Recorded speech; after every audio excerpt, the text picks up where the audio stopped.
I'm happy, I'm honored to be here. Wow. It's great to meet you in your home country, Eric. Perhaps we'll start the grand title father of ancient alien theory. 35 plus books now, Eric. Chariots of the God, of course, started this all off, plus the feature-length film. 45 plus years, Eric. A wave and a storm of controversy from day one. However, we fast forward to Ancient Aliens TV series today, the wave of controversy has perhaps been reignited. Perhaps tell us about the first era when this all started and where we are today. I like to say how it started first. Well, I was educated as a strict Catholic, and I was for 6 years in a Swiss boarding school led by Jesuits. Of course, when I was a 16 years old boy, God was for me the greatest thing whatever existed in the universe. I never had a definition of God. I still don't have one. But whatever God was in my mind as a young man, God had to be omnipotent, means all over. God would never need a vehicle in which to move around from point A to point B. Or of course, God would be out of time. I mean, God would not need to make an experiment, and then he has to wait what the result is. He would do it in advance, and so on. So God had to have some qualities. Now, in my boarding school, we translated parts of the Bible, Greek to Latin, Latin to German, and I learned that this God of the Bible did not have my minimum qualities. So I was confused, and I had doubts in my own Catholic education. And I simply wanted to find out if other communities in antiquity, if they have similar stories as we learned it in our Christian or Jewish traditions. That's the starting point. Now, I was in a boarding school. From my family, we came from the hotel business. So after my boarding school, I simply went into a hotel business. I was a waiter, I was a cook, I was sitting at a reception desk, etc. And when I wrote Chariots of the Gods, I was the managing director of a first-class hotel in Switzerland, in Davos. Then it started all. Now, just remember, a hotel manager, which earlier was simply a waiter, created a storm of controversy with Chariots of the Gods. I knew I was sitting on some sort of volcano, but I did not expect such a controversy worldwide. In the meantime, I'm 80 years old. The situation has changed a little.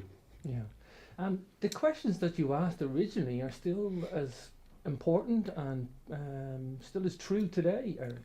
And I guess the only difference is today there's a lot more people researching the subject. Are you happy with that? Do you welcome that? Do you see room for more growth? I am very, very happy.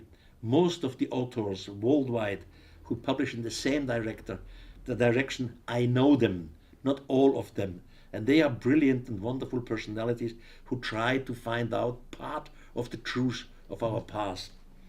Let me make clear one little point. The basic story is thousands of years ago, when our forefathers were still primitive Stone Age people, some extraterrestrials arrived.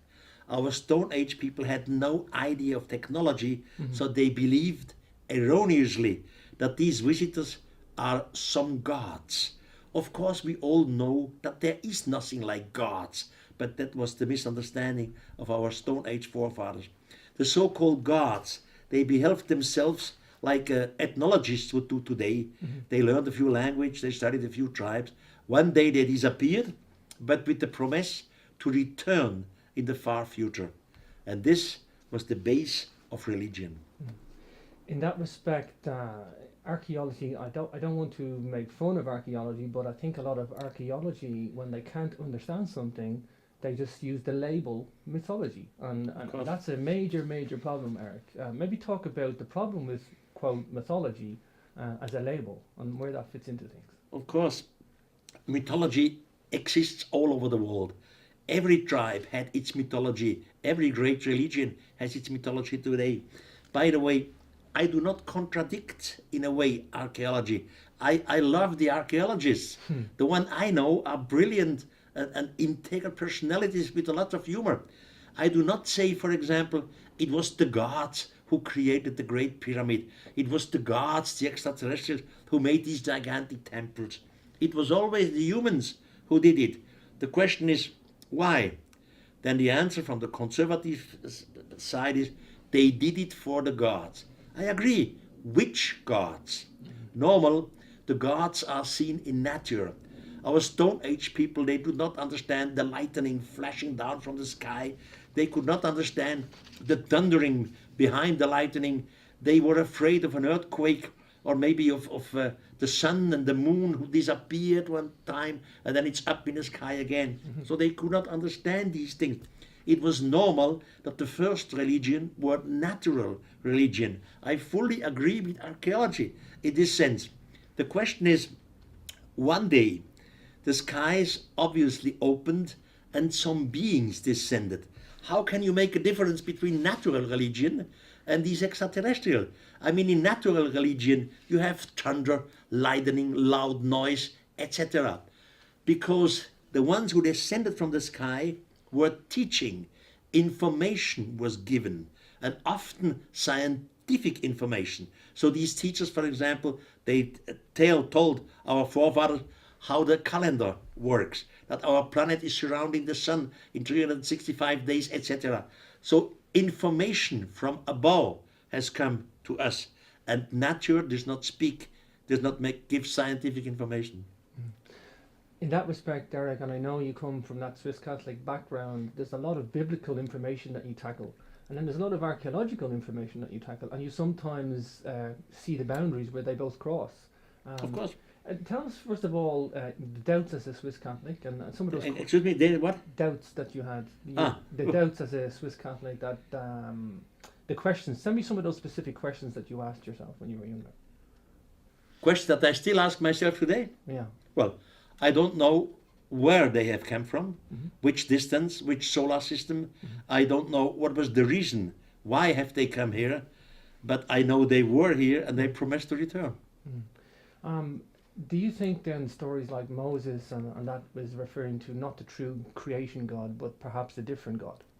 Definitely. Moses was not talking to the real omnipotent God, whatever God is. You see, in the Bible, we have a lot of these controversies. Just take Moses. Before the Lord of the Bible descends on the holy mountain, he gives order to Moses to first construct a gate around the mountain that the Israelites would not come close by, because if they would be close by, they would be destroyed. So Moses constructs the gate. Then the Lord descends on the holy mountain with smoke, fire, trembling, loud noise. In the Bible says the mountain looked like a furnace.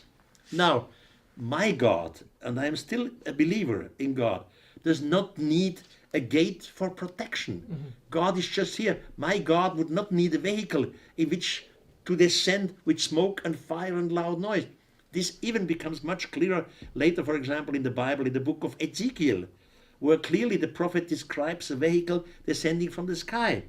Of course, I am familiar with the theological answers.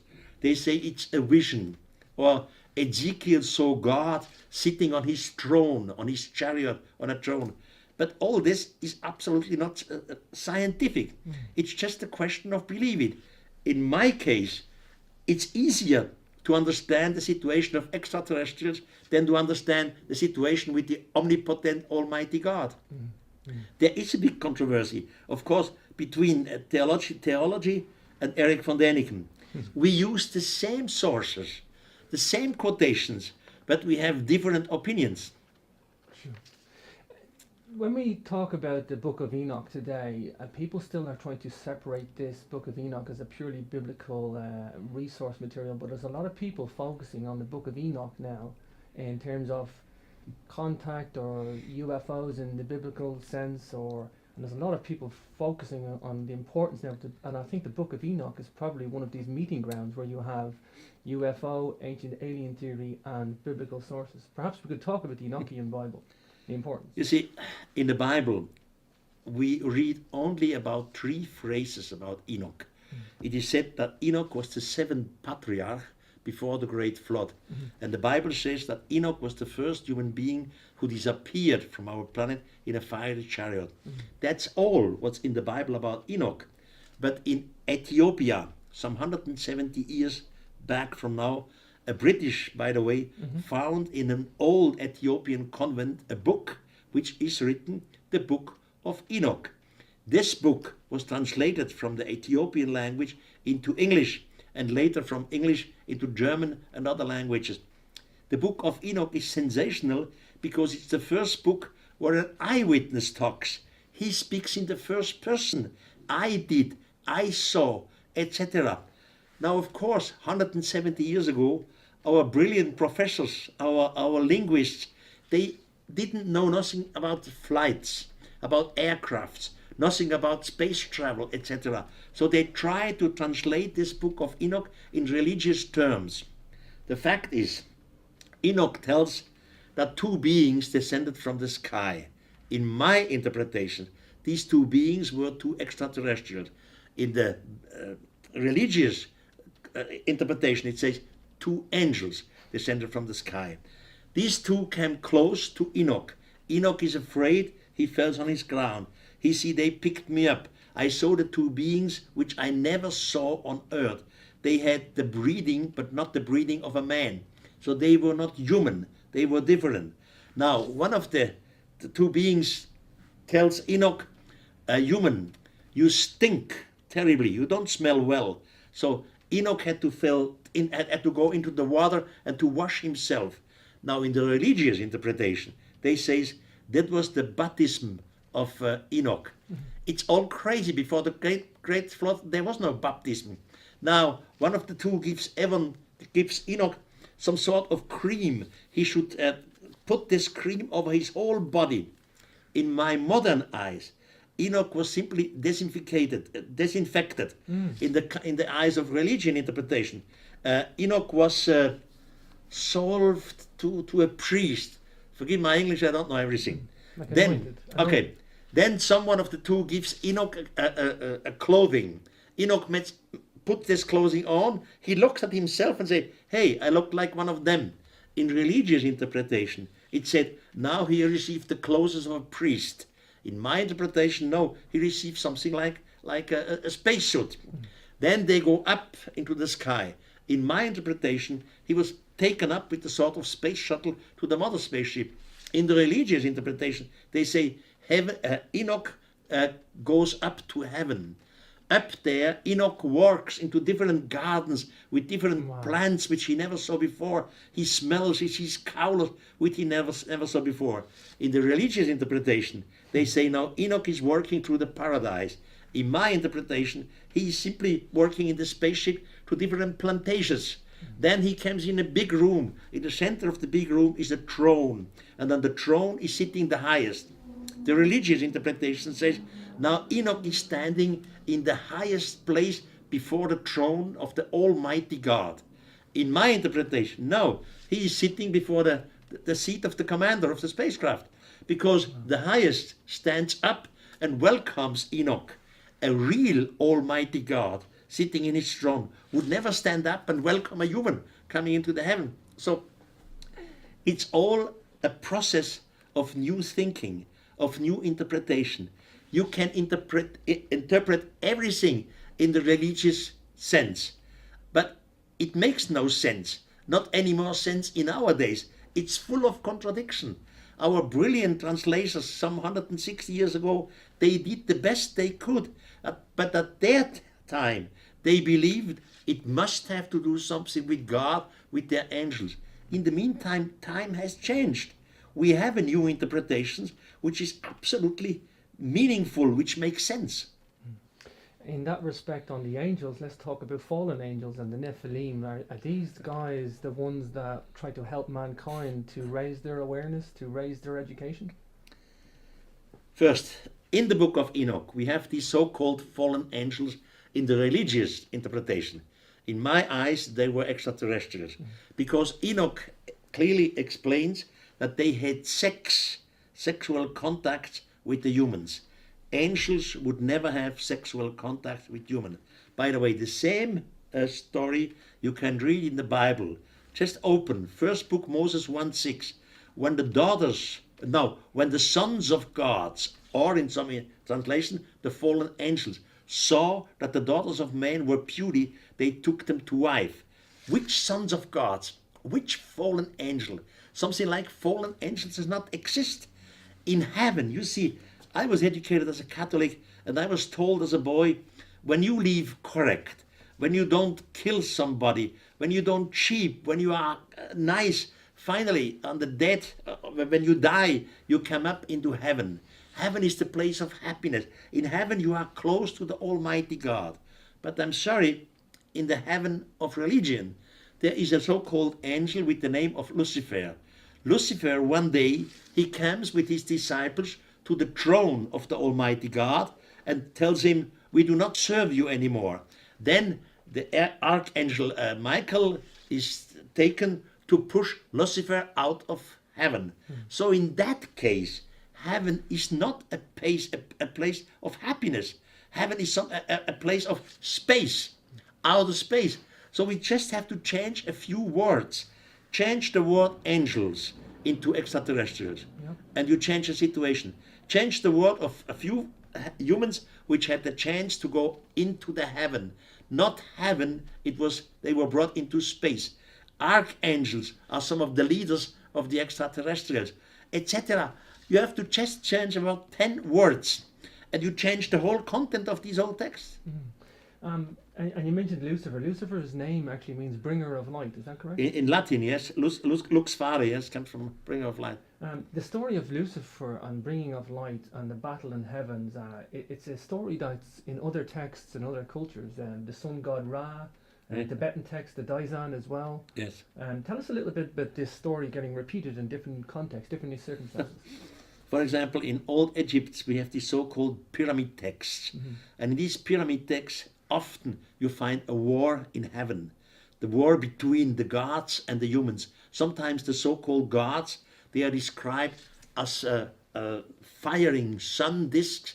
Sometimes these gods, they interfere with the humans. They make contact with them. Or in the Indian epos Mahabharata, in the 5th book, which is called the Mausala Purva, there again there is a war in heaven. Arjuna is one of the ones who were taken up there, and he sees with his own eyes that the gods are fighting against each other. He calls them cities in the sky, and 2 of these cities in the sky were destroyed by terrible weapons. So it was not the war in heaven, it was a war in space. Take the Greek mythology, for example. In the Greek mythology, it all starts with Zeus and his son Apollo. But before Zeus comes to our solar system, he had to fight in heaven against Kronos. So in many mythology, they start with the war in heaven. But it was not heaven, it was space. Wow. Incredible, Erich. Erich, we're talking about gods as well. I mean, let's talk about the Anunnaki for a moment, because all these Anunnaki gods have extremely long lifespans. This is incredible too, and I think Enoch was supposed to have a long lifespan as well, as was Noah and other biblical figures. But with the Anunnaki, let's talk about their lifespans and put that in the picture. So we have the first 10 patriarchs in the Bible, starting with Adam to Noah. They all have incredible lifespans, many hundred years. Methuselah, for example, was around 900 years. But if you take the so-called Sumerian king list, there again you have the 10 kings before the Great Flood with extremely lifespans. Newest translations now from Palenque. Palenque is Mexico and belongs to the Maya culture. Newest translation now again gives terribly long lifespans of some god. God Pakal, for example, which is part of the tomb of Palenque. God Pakal, according to the newest translation, had many 100,000 years of life. So how is this explainable? We only can speculate about it. I personally don't believe, but what do I know? Nothing. I don't believe that some human were really living more than 700 or 800 years ago. Soon as they are in space, it makes sense. Because when you travel close to the speed of light, and probably they had this possibility, then you have a different time between the Earthlings and the travelers in outer space. So it could be that they were here on Earth, they disappeared, they return again to Earth, etc. And all together you have a lifespan of whatever, 900 years and so on. Pure physics. Yeah, pure physics. Or the other explanation would be that in reality They did not die because of their medicine, of their knowledge, but we don't know nothing about them. You mentioned Pakal. We have a replica of the little palenque. If you could just hold that up for the camera. Yeah, sure. Maybe talk us through this. This is a very controversial piece of archaeology, this replica. Maybe just talk us through this and the theory of what this tablet is. Palenque is a place in Mexico, in the Mexican state of Tabasco. And there are different temples and pyramids. One of the temples is called the Temple of Inscription. In 1952, the Mexican archaeologist, Professor Dr. Rus Lullier, he was Mexican and French at the same time, discovered deep under the Temple of Inscription this plate. I mean, the original is 3.8 meter long and 2.2 meter large. So that's a big block of stone. And on this stone block was this chiseling here. Now you see something like a frame going around the thing here. And in the center of the frame, you see a figure bending forward, almost like a racing motorcyclist. He uses his hands to manipulate some controls. He's sitting on a chair, and on the heel of his left foot is something like a pedal.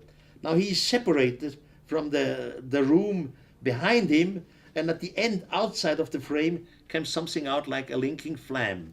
Now what I just explained now is Erich von Däniken's interpretation. Of course, I know all the archaeological interpretations. And in the meantime, since the discovery in 1952, in the archaeological textbooks, we have 14 different interpretations. Wow. You see, there is an inscription all around here. Yep. And some of these inscriptions we really can read. So we know that the figure really is Pakal.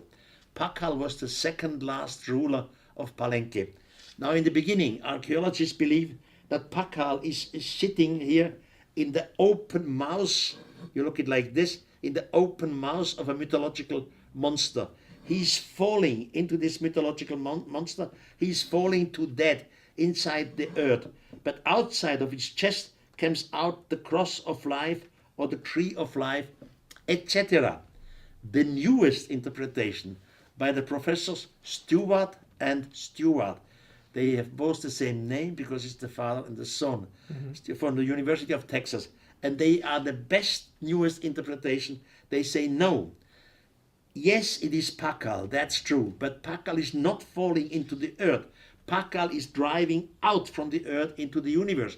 Everything on this plate can be explained in a cosmical manner. So the situation has changed since 1952 and today. And this is just one of the optical indications to support my case. Wonderful, Erich, wonderful.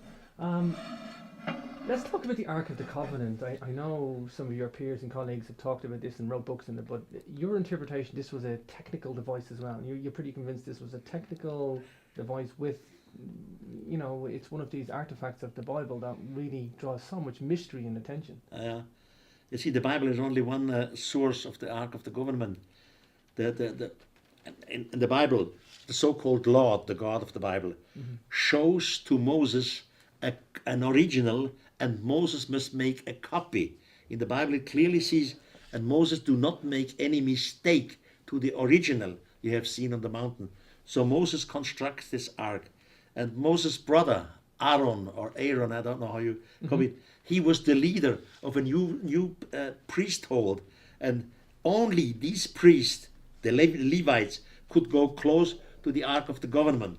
Anyhow, it's a complicated story. Even in the Bible, in the second book of Samuel, you read that there were some accidents with the Ark of the Covenant. Some priest who touched the Ark on the wrong place died immediately. Later, there were wars because of the Ark of the Covenant. And it's all a complicated story. Finally, Solomon made a special holy place inside the temple for the Ark of the Covenant. But Solomon had a sexual relationship with the Queen of Sheba. And he visited her many times, by the way, in a flying chariot. And later they had a son. His son's name was Abimelech. Now Abimelech, when he was about 18, he visited his father, Solomon, in Jerusalem. And he took the Ark of the Covenant from Jerusalem to today's Ethiopia to help his mother. So, and now today, as we know, parts of the Ark of the Covenant are still in Ethiopia, in the city of Aksum, deep down in the earth, probably under the cathedral of the Holy Mother, the Virgin Mother Mary. So we have two British explorers, George Sassoon and Rodney Dale. They have come out with a book in which they bring very good indication that the Ark of the Covenant was in reality a miniature reactor. Like today we have plutonium reactors in satellites, because plutonium is not only very dangerous, but it gives a lot of rays, has a lot of force. So it's all complicated. Still today, some rests of the Ark of the Covenant must be somewhere on our planet. And soon as we find these rests, then we can prove definitely, I'm sorry, this is a technological object and it was not a holy object. I'm sorry for my English. I would say all this in my mother language. We cannot do this now. That would be great, because I know a lot about, we could talk about 2 hours about the Ark of Covenant in German language, but not in English. Erich, wonderful that we're looking at all this evidence, and a lot of people will either ask the question, why on earth would aliens come to planet Earth? And that stops them looking at the evidence we just talked about. But that is an important question. I think we were able to ask that question once we've seen the evidence. In that respect, I know you've looked at all this. Do you have any ideas why they would come to Earth? Was it raw materials, fuel, space station, people? Well, according to my late friend Zachariah Sitchin, they were coming here for raw material, especially for gold and other raw material. But that's not the only reason, I think. According to some holy writings, including the Bible, the so-called gods created the humans according to their own image. Now we have a theory which was brought to the world some 80 years ago by the Swedish Nobel Prize winner Svante Arrhenius. This theory is called panspermia. According to panspermia, the first civilization spread out some forms of life in a certain sector of the universe, so that evolution would start on planets which are similar than to the one who started this whole story. By the way, concerning planets similar to the Earth, until about 2 years we always believed that our Earth has a special situation in the galaxy. We are not too close to the sun, it's not too hot, we are not too far away, it's not too cold, etc. In the meantime, because of the Hubble telescope, the newest calculation of NASA speak about 4.5 billions of Earth-like planets only in our Milky Way. Wow. So there is a lot of it. Now, panspermia, the first intelligent beings started to spread out their forms of life in a way of DNA, for example. You send trillions and trillions out of there. You know exactly that the biggest part will be captured by a sun, another part by other planets, but the small part will be captured by planets which are similar to the one they start. So evolution starts, and we are the copy, we are the offsprings of another extraterrestrial race. Your question was, why have they done it? Of course, they wanted to know how the experiment goes, how we grow up. They wanted to find out how do we develop, because finally we are related somehow together. A lot of people focus on the Anunnaki being different, although we may look like them, we're smaller than them, and we are replicas, but perhaps there's a giants versus smaller humans. There's many cases of this in many cultures and the biblical sources as well. What do you think about the giants theory, that giants were building megaliths and they were in the Anunnaki? And that's very well possible. Not only in the Bible, in many of the old mythologies, including the book of Eskimos, including the Mahabharata, it is said that once there were giants on earth. And we have many written examples for the giants. Until today, we have not found a definitely and close anthropological proof. Sometimes bones have been found of big beings, and then the other side, the anthropology said, well, it was the bone of maybe a gigantic gorilla. So we have no conclusive proof that the giants existed. In the literature, yes, but not in the facts. I believe there were giants, and these giants were responsible for some gigantic moving of stones. They had other forces than we. The question is just, why have they done this? Why should they done this? But there is for everything a possible answer. For sure. Erich, I've just seen the archive of photographs in there, which is incredible. It's an absolute incredible task to have took on. I know from the archive that you have wonderful pictures of Nazca. Let's focus on Nazca, Peru. I know it's a special hot potato for you. This place, like you say, it's not shown on the TV from the archive photos that you have. You're giving a very sanitized version. You see, Nazca, for me, is a shame how it is shown to the world public.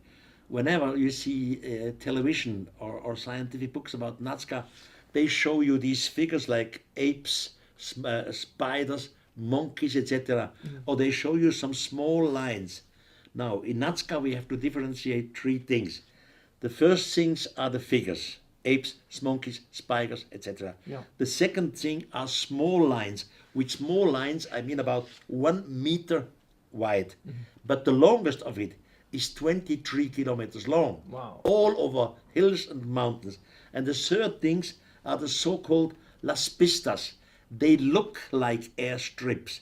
By the way, I never said that these are airstrips, but they look like airstrips seen from the air. They start abruptly, end abruptly. Sometimes they cross each other. The longest of these so-called airstrips is 3.8 kilometers long. Now, whenever I see pictures in television on Nazca, I get angry. It's crazy. They show figures, they show small lines, they explain how you can do these lines, just crashing away the surface. Of course you can do that. It's crashing away the surface, and then you see a brighter ground, a brighter shining ground than the rest, which has the color of rust and sand, etc. But that's only a few parts of it. In Nazca, we found mountains, mountain tops, which were cut up completely. In no archaeological books that they talk about it. In no television series, you see. I made about 5,000 pictures about Nazca in the early morning and in the evening. And this is incredible. There is absolutely no explanation from the scientific community for the real mystery of Nazca. They only explain the small thing. Now, until about 10 years, we always believed that Nazca is something unique in the world. Only there our ancestors made these lines. By the way, I am of the opinion that our ancestors made it. I never said it's an airport, a prehistorical airport. You see, why should our ancestors do such a thing? Imagine the following situation. We have a mother spaceship around the Earth, written by Enoch, written in the Mahabharata, in the 5th book, the Mausara Purva of all engineering. From the mother spaceship, they send smaller vehicles out to our planet. Of course, first they make measurement. A mother spaceship is maybe for hundreds of years on the way, so they need some sort of energy.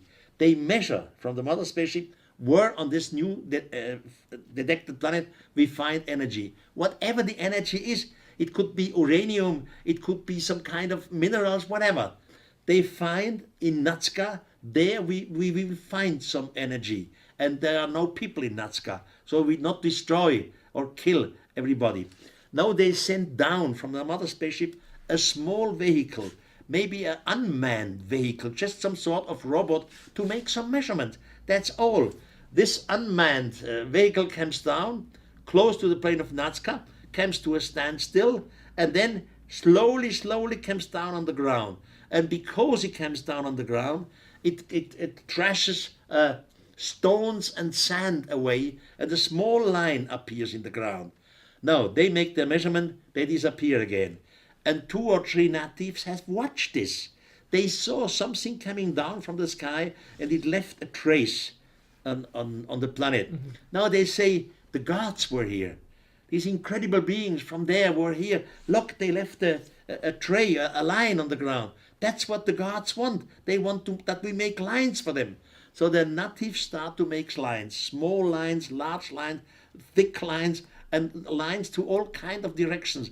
They are waiting for the gods to return. Of course, the gods do not return, and after some days, some priest may have a good idea. Priests always have good ideas, and he says, we must show them up there that we have offerings from them. Now they start to scratch some animals of all kinds in the ground. That was my basic story of Nazca. Now, since 10 years, we know that Nazca is not unique in the world. In the meantime, we have found gigantic signs in the ground in Saudi Arabia, in Jordania, in Russia, near the Aral Lake, in South Africa, and different times, and always gigantic lines and figures made of in such an oversized way that you can see them only from the air. Scientists today are still looking at Nazca, very narrow. They don't compare it with the other places around the world, which is wrong. We should collect it all together and make a new picture out of it. Erich, take a moment and just show the audience your latest book there, Remnants of the Gods. I think it You is. see, that's what Chariots of the That was Gods. the first one. That was That the it one all that- started. By the way, the manuscript of Chariots of the Gods was already finished in 1966. And what nobody knows, especially not in the English world, long before 1966, I have written articles when I was manager of a hotel, articles about this theme. In Canada, there was, maybe still is, I don't know, a newspaper in German language. It is called Der Nordwesten, the Northwest. It appears in Winnipeg. And on December 8, 1964, long before Chariot, I had a double page in there. The headline was, were our ancestors visited by extraterrestrials? Of course, in German language. So that's a long time ago. In 1968, the book appeared on the market in the German language. In the meantime, more than 45 years have 45 passed. years. More than 45 years have passed. I have become an old fellow, and that's the latest title in the English language, The Remnants of the Gods. And as long as I live, in the meantime, I'm 80, I will never stop. I will continue, and I am very grateful and thankful to whatever it is, the gods, that my brain functions. Wow. Well, Erich, you did leave a legacy and for other researchers out there, and other researchers have took this on. What would you say to anybody out there investigating the ancient alien theory? What advice would you give to other researchers? First, we need some professors or doctors in old languages. I would say to young people who are intelligent, please learn, for example, Sumerian cuneiforms. Learn Egyptian hieroglyphs, learn. And only when you have this knowledge, go and make new translations with our modern knowledge to these old texts. And the result would be different to the translations of yesterday. Then the second thing is, use your eyes in archaeology. I have to explain this. We have a Christian culture, and the Christian culture has a lot of wonderful churches in the world. We have a lot of main altars, side altar. We have paintings up there. We see Jesus going up, descending to heaven, etc. Now, all these architects, all these painters, all these artists who made something wonderful for our Christian culture were not eyewitnesses when Jesus Christ died. They were not there 2,000 years ago in Jerusalem. They were just coming artists because of tradition. The same thing happened with extraterrestrials. Some extraterrestrials were here some thousands of years ago. The humans who saw them were completely fascinated, infected by it. Like Christianity, the story went around the world. The gods were here. And now artists start to chisel, sculptors. They start to make paintings. Now I ask for the new archaeologists, the young generation, go out, like we do it in the Christian culture, and seek for the descending gods, for the gods with masks, with halos, with helmets, the one who clearly descend from heaven, etc. So we need a new perspective, new eyes in archaeology. The temples are already there. That's what I do, by the way, in all my books. I always try to find sculptures, figures, paintings, Stone Age paintings, etc., and interpret it with my hypothesis. It's not the way that I have to be right. Maybe the other opinion is correct. But please compare it with today's knowledge. We have a different result. I'm glad you mentioned the cave paintings there. I think that's another great area of research that you do. That seems to be all these cave paintings, our artists, we're all doing the same thing, painting similar pictures. And this worldwide. You see, in the Sahara Desert, in the today's state of Algeria, in the Tassili Mountains, there are two paintings which the archaeologist who discovered it was Mr. Henri Laude, a Frenchman, long time ago, 1958. He spontaneously named it the Great Martian God. Now this figure in original is 6 meters high on the cave wall. Wow. That means in practice the painter, the artist, they had to construct something to make it on the wall. They themselves are not 6 meters tall. So it was very, very impressive. Wow. You see this gigantic being in a real sort of space suit with a gigantic helmet on it. It's absolutely great. But all over the world, our ancestors have chiseled different cave paintings. Normally they always chiseled our hand. They chiseled all kinds of animals. And soon as they chiseled the gods, it was always the one with helmets, with halos around their head. I have thousands of pictures from all over the world. All the gods were the one with lightning, bright shining, etc. Or with the wings, for example. Like today we paint angels. Wow. Erich, you're a very passionate guy. Nobody will ever take that from you. But if you were to sit down today to write Chariots of the God again, what would you do differently? Would you do anything differently? In the meantime, of course, I'm a little cleverer than at that time.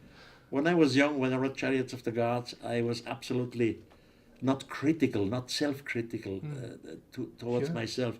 And of course, as a young man, you believed everything, even if it was nonsense, Yeah. etc. So in Chariots of the Gods, there are quite some mistakes and a few things are wrong, which I know later. But when I made Chariots of the Gods, I was enthusiastic. I did not realize that these things were wrong. In the meantime, with my knowledge, I would of course avoid everything which is wrong. For example, in Chariots of the Gods, I describe an iron pillar. This iron pillar stands in a temple in Delhi, India. Yeah. India. I was there, of course. I was there and I made wonderful pictures. And the people there told me that this iron column is over 700 years old and it does not rust. So in Chariots of the Gods, I speculated, well, it does not rust since hundreds of years. Maybe or probably it's an extraterrestrial mixture. In the meantime, this damn pieces is rusting. So what can you do? Oh, when I was young, I was 19 years old. I was for the first time in Egypt. I was up there in Aswan, and our guide, by the way, was an academic guide, and I was not part of a group. We were just 2 young people. This academic guy told us there is an island called Elephantine. And Elephantine has the word Elephantine because seen from the air, it has the shape of an elephant. Wow. So I wrote this in Chariots of the God. 1 year later, I realized this is all nonsense. The shape of the Elephantine Island is not like an elephant. It's not because of seen from the air. The name Elephantine simply becomes because real elephants were on this island some thousands of years ago. So there are a few things which I, of course, with my today's knowledge, I would never repeat. I would do better. But time has changed. In the meantime, I'm nearly 80. Okay. Erich, I know you wrote about Nan Madol before. For me, Nan Madol is one of the biggest mysteries on this planet, and very few writers tackle it because they don't know how to address it. Academics don't even have any idea about Nan Madol. For the posterity of the listeners, tell us a little bit about Nan Madol, its location, and the wonder of it. Nobody goes to Nan Madol. So I don't even know if they have an airstrip in the meantime. When I was there some 40 years ago, we had first to fly to Guam. Guam is a little island in the Pacific Ocean, and there is American Air Force is there. And from Guam, you fly to a very little aircraft which is called Nan Madol, and there you have to take a ship. So, and Wow. Nan Madol has different little islands, and on one of these islands there are ruins, gigantic ruins. They are made out of basalt, blocks of basalt, and they are put one next to each other for 8 meters high. Altogether, more than 600,000 of these basalt columns have been used for Nan Madol, for the construction of Nan Madol. Nobody knows what this ruin should be. There is only legends, always legends, always legends. In a deep, deep past, there was a god coming down from the sky, of course. On many South Sea islands, you have these legends that some gods come down from the sky. And the gods was reigning there. He was living there. And the people constructed these gigantic ruins for his security. Not only for the security against human adversaries, no. It was the ocean, the waves, the wind, and the storm to be protected. I mention that, Erich, because there's not many people have gone to the four corners of the earth like you have. There's a lot of people will go to Peru and Bolivia and chase mysteries there, but Nan Madol is so remote. This is the legacy of what you've done. You've put these places on the map as such. And to come back to South America, Bolivia again, we have to mention Bolivia. Pumapunku. What an incredible place. Well, I don't know. Whenever I write something, I want to see it first. I want to touch it. I want to smell it. And before I write, I want to know the archaeological literature about it. So I know exactly what the scientific community says about it, if they say something about it. And I come only later, when I have smelled it, touched it, seen it, etc., with my story. So this Pumapunku is 4,000 meters high in today's Bolivia. Well, a few kilometers away from the lake of Titicaca. Now, Pumapunku, by archaeologists, they say it's simply a temple, because near to Pumapunku, you have the gigantic temple of Tiahuanaco. Tiahuanaco is really made by the humans. Now, in Pumapunku, you find stone blocks, absolutely polished, and they are made out of granite. Granite is a very, very hard material. To cut granite, you need material which is harder than granite. And some of these stone blocks are 80 tons, 70 tons. They were moved, and other stone blocks are still laying around there. They have small grooves in it. Grooves in the stone block, up, down. Grooves which you cannot chisel with Stone Age tools, because every Stone Age tool has the form, the shape of this. So when you make a groove, you always cut the upside. But if you use a modern, I don't have the word in it, machining, then you can cut the groove out as it is in Pumapunku. Incredible. So now, of course, again, I'm familiar with the mythology. I read the Spanish chronicles, what they said about this. And around 450 years ago, the first Spanish people were up there. They were standing before these ruins of Pumapunku. The natives were with them. And the Spanish asked them, what is this? Not even we Spanish people could move or cut these blocks in such a way. And the native says, the gods made this in one night. So I ask myself, the gods made this in one night? Wow. Normally, a tribe is proud of their working. Normally they are, well, proudly, we did it. Our ancestors did it. Sure. In that case, they said, no, the gods did it. Now I have an idea. Some extraterrestrials, again, descend from their mother spaceship. On the planet Earth, of course, they need smaller vehicles, like our astronauts went to the moon. You start from the Earth with the Saturn V, gigantic rocket. Sure. Then only a small part of the Saturn V reaches the orbit of the moon. And from the orbit of the moon, they take a smaller vehicle. It's called LAME, Lunar Module, who descends on the surface of the moon. Out of the lunar module, again a smaller vehicle, the so-called moon car, comes out, like here. From the mother spaceship, some space shuttle, whatever, smaller, coming down to, and then on the planet Earth, they use some little small vehicles like this. Now, today our mountain scrappers, they always use a basic camp.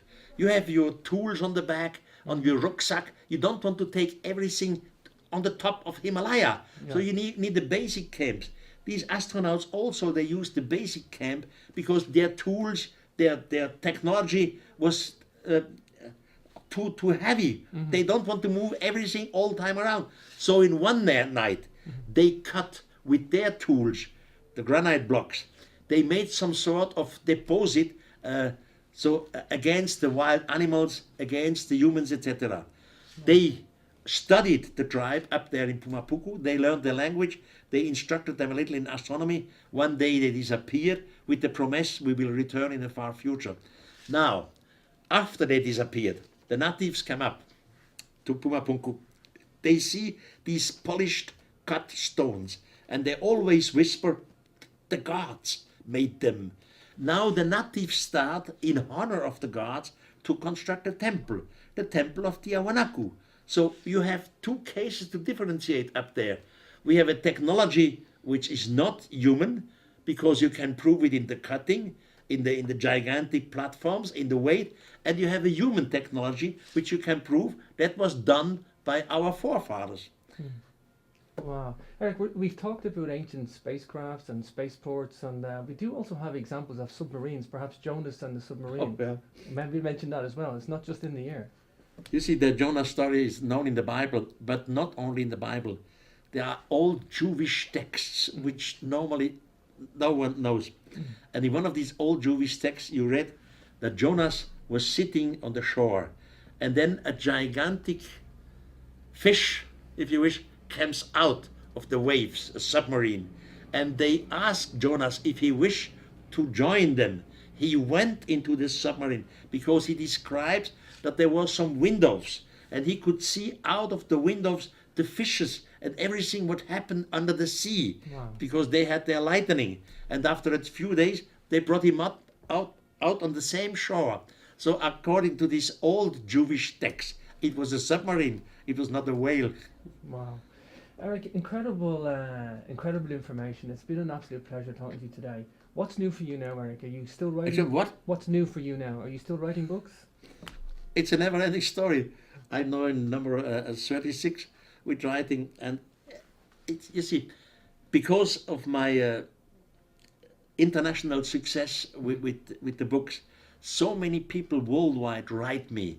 They tell me, Mr. von Däniken, don't you know about the cave paintings near to my home place?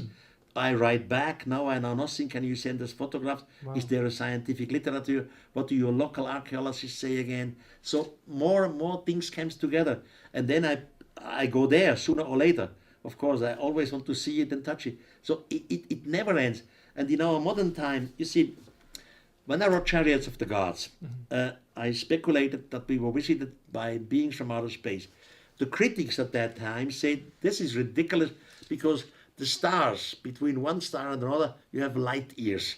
The next star, Alpha Centauri, more or less 4 light years, Sirius, etc. So you cannot reach these stars.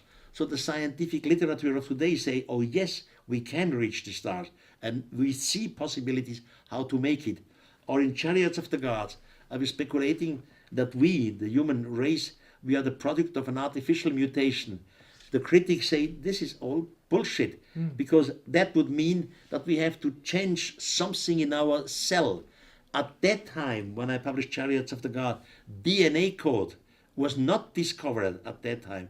In the meantime, we know that it works. In the meantime, we know we are able to change the DNA code. We are able to construct a mixed creature, a chimere, or so we say. So in Chariots of the Gods are a lot of things which I predicted. In the meantime, they are here. You ask, what is coming? I always watch the newest discoveries, be it in archaeology, be it in mythology, because new translations are made. Of course, in scientific, like genetics, etc. And then I have old mysteries, and I put them together. One example, like you can cut this all out. That's right. There was the Dead Sea Scrolls. Some 50 years ago, they found Dead Sea Scrolls.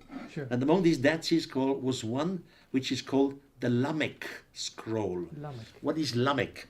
Lamech was a shepherd, and he was obviously a rich shepherd because he had hundreds and hundreds of animals. He always worked around there where the animals had some feed, some green grass. One day he returned to his home tents, and his wife, her name was Batenosh, had just given birth to a child. And Lamech comes at home and he sees the child. The child was a boy.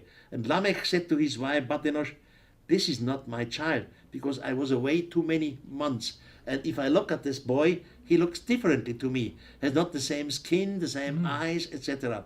But Batenosh swears to everything which is holy for her, that no one touched her sexually. She even says, "Oh, Father Lamech, I promise you, no one other shepherd, no one soldiers, nobody touched me. But there is the boy." So Lamech goes to his own father, which is Methuselah in the Bible. He tells them the family story. Methuselah doesn't have an answer either. He goes to his father, which is no one else than Enoch. The same Enoch which disappears later in the fiery channel. Enoch says to his son Methuselah, "Go to your son Lamech. Tell him that the guardians of the sky have inseminated Batenosh, the lady, without touching her sexually, because the guardians of the sky would destroy the human race at that time, because they are developing in a wrong way. Lamech should accept the boy as his own, because the boy would be the survivor of the great flood." Now we are all descendants of Noah. So we are descendants of the artificial mutation, For sure. artificial insemination. Incredible, Eric. Eric, one final question, and this is kind of tie in what you just said about new discoveries. I guess the biggest recent discovery in the early 90s was Göbekli Tepe.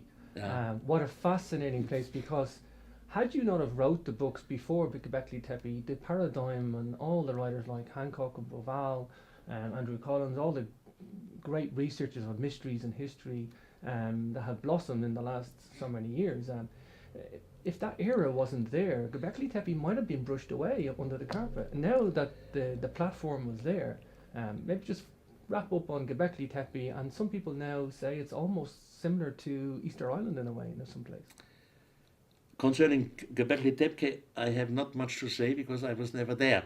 I tried in the last 2 years to go there, but it's always complicated because the political situation of war. Of course, I met Graham Hancock and other of my colleagues who have written about Göbekli Tepe. The first thing is the age. It's terribly old, more than 8,000, 9,000 years old. So it contradicts, so to say, evolution. There was a society there who was able to measure, to move this stone block. And the question for me is always, why exactly there? What is so important on this geographical place, Göbekli Tepe? Now, the birthplace of Abraham was a few kilometers away from Göbekli Tepe. Wow. And Abraham, again, is part of my knowledge, because there is in the old Jewish literature a text called the Abraham Apocryphic, which nobody knows. Again, Abraham is sitting down there when two beings from the clouds descend. And he clearly say they were not human beings, like Enoch says it before. Wow. So they were not human beings. These two beings take him up to the sky. Abraham describes what it happened. They took me up into the heaven over the earth. And he says, when I was up there, I wished to fall down to the earth. The holy place we were always moved around its own axis. Once I saw the earth up, and then I saw the stars down. Now soon, as you are in a mother spaceship orbiting around the earth, this mother spaceship would always turn around its own axis, because by doing this, you create a centrifugal force. Centrifugal force is an artificial gravity. So Sure. nobody could have known then this. They brought Abraham down. Now Abraham's birthplace and home place is maybe about 12 kilometers away from Göbekli Tepe. Maybe because of Abraham, they wanted to create something that the gods descend again. That's just a speculation. But I know that Abraham's birthplace was very close to today's Göbekli Tepe. What a word. Wow. Eric, absolute pleasure talking to you today. Incredible information. Of course, we'll link up the websites in the YouTube description. But for now, Eric, I really, really thank you for your time. It's been awesome. It's a pleasure to talk to you. I hope one day I come back to England and give some published lectures again. I have incredible pictures in my archive, and I have incredible computer animations which are not known in your country. Oh, thank you very But much. next time, thank you very much. This is incredible, Eric. These are all books of Erich von Däniken in different languages. The newest translations are now in Chinese Oh, wow. languages. I'm very proud of it, that finally the population of China is able to Soak it up. read our story, the ancient astronaut story. Wow, In the meantime, we have 32 translations worldwide. that's incredible, Eric. But to explain one thing at the same sequence, I never have become a rich man. No. Everybody thinks 100,000 of millions of books, he must be very, very, it's all garbage. Every year, of course, I made 200, 300,000 Swiss francs, but every year I spend the money again. So I have my expeditions, I have my archive, I have my people who work with me. Money comes in, and money goes 100 continuation, incredible. With many of them, or some of them, I'm not, I don't agree with them. There's a lot of things in there which is I have not said, but others are beautiful. Look this here. What is this, Eric? So, in Arizona, United States, Yep. there's a tribe living Hopi or Hopi Indians, and they make these figures. Some of them are small, others are big, and they are called kachinas. What is a kachina? According to the Hopi tradition, the kachinas were the teachers from heaven. They descended long time ago to the forefathers of the Hopi, and they teach them in astronomy and all kind of science.